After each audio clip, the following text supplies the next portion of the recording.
Die Here het opgestaan, hy het waarlik opgestaan. Ons kan vandag met mekaar die goeie nuus deel en bly wees, want Jesus lewe. Ek dink daaraan dat wanneer iemand doodgaan, jy nie eintlik 'n opstanding verwag nie. Jesus se mense blyk ook nie 'n opstanding verwag het nie. Hulle het getreur en gerou. Hulle het hulle verlies probeer hanteer en probeer insien hoe hulle gebrekkige toekoms dalk sou lyk. So waar vind die opstanding hulle?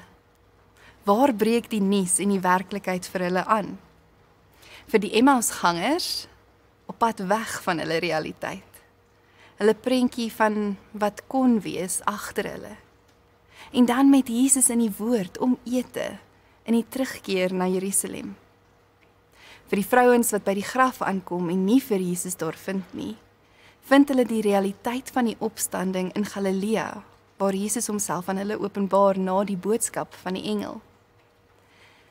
Vir Maria in die Johannes Evangelie breek die opstanding in die tuin in haar trane aan, wanneer Jesus haar daar vind. Die opstanding breek aan. En Jesus kom vind ons, om ons te wys dat die kruisiging en die dood oorwin is. En iets in ons binneste kan weer lewe, selfs daar waar ons finaal geglo het, dis verby. Lees saam met my uit Matteus 28, vers 1 tot 7. Na die Sabbatdag, toe die Sondagmôre begin lig word, het Maria Magdalena en die ander Maria na die graf gaan kyk. Skielik was daar 'n geweldige aardbewing. 'n Engel van die Here het van die hemel af gekom, na die graf toe gegaan, die klip weggerol en daarop gaan sit. Sy voorkoms was so blink soos weerlig en sy klere so wit soos sneeu. Van skrik vir hom het die wagte gebewe en soos dooies geword. Toe sê die engel vir die vroue: "Julle moet nie bang wees nie. Ek weet julle soek Jesus wat gekruisig is. Hy is nie hier nie, want hy is uit die dood opgewek, soos hy gesê het. Kom nader en kyk. Daar is die plek waar hy gelê het. Gaan gou en sê vir sy disippels, hy is uit die dood opgewek en hy gaan julle vooruit na Galilea toe. Daar sal julle hom sien. Dit is wat ek vir julle moes sê." Soos ek hierdie skrifgedeelte lees, tref dit my hoe dit begin in donkerte, hopeloosheid en droefheid. En dan hoe dit onherroepelik geskit word tot lewe, lig en hoop.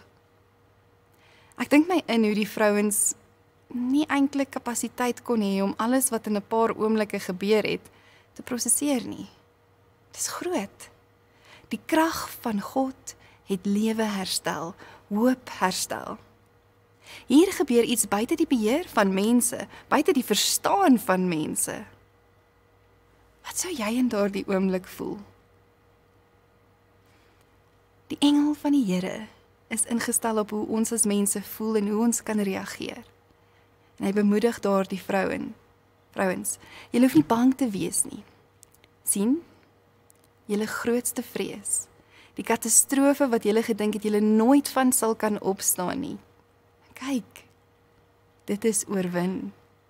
Jesus lewe. Stadig begin hulle besef wat aangaan, soos hulle kan naderkom en kan kom kyk na daar waar Jesus nie meer lê nie. Hulle het Saterdag ingegaan, Sondagoggend ingegaan sonder verwagting en hoop, maar nou kan hulle maar, mag hulle maar verwag in afwagting vir iets of eerder iemand wat werklik kan wees. Want Jesus lewe. Hulle gaan hom kan sien en voel. Hulle gaan kan beleef hoe hy nou nuut in hulle lewe is en hulle in syne.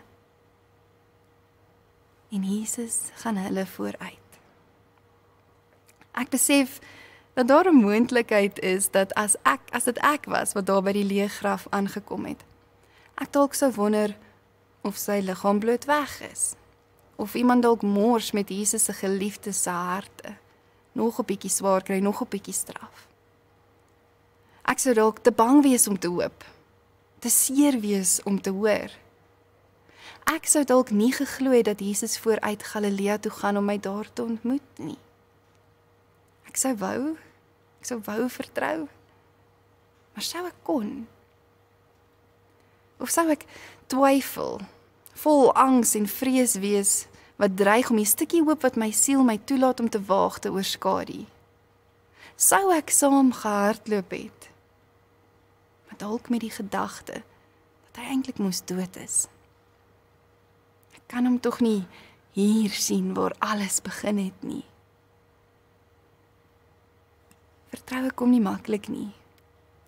Die kruisiging en alles in my lewe wat voel soos kleiner weergawes van dood en verlies en teleurstelling, dit is seker, dit kan ek sien en voel, maar die opstanding, dis moeiliker om te glo. Maar dit maak dit nie minder waar nie. En Jesus vat my maar hoe ook al ek aankom. Want hy het gesê, hy gaan vooruit. En hy het vooruit gegaan. En hy bly steeds vooruit gaan. Hy sal. Hy vat my geloof en my twyfel maar so saamgeweef, want hy weet dat geloof is juis omdat dit waarin ons glo, nie altyd sienbaar en tasbaar is nie. Die hardloop terug na Galilea toe, selfs met 'n onsekere, deurmekaar hart, is al wat dit vat. Want die krag van die opstanding lê nie in my geloof nie, maar in die een waarin ek glo. Die opstanding wek 'n deel van ons wat andersins sou doodgaan en dood bly op. Dit maak dat ons met vertroue en verwagting kan lewe. Dit gee ons 'n manier om met ons vrees om te gaan dat ons nie opgeneem en verinnereer word daardeur nie.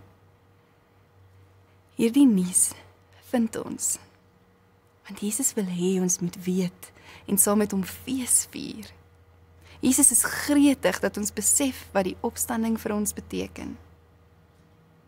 Wat is nou moontlik in jou lewe, as jy dink aan hoe Jesus vandag, as oorwinnaar oor die dood, na jou toe kom? Dieselfde krag wat die opstanding moontlik gemaak het, raak ons lewens aan. Kom ons bid saam. Here, dankie vir hoe U ons in ons lewens bly inskryf. Dankie dat U storie van oorwinning ons in kan wees. Vind ons, Here, weer en weer, in elke oomblik van wanhoop en opgee. Herinner ons aan die goeie nuus. Die Here het opgestaan. U het waarlik opgestaan. Amen.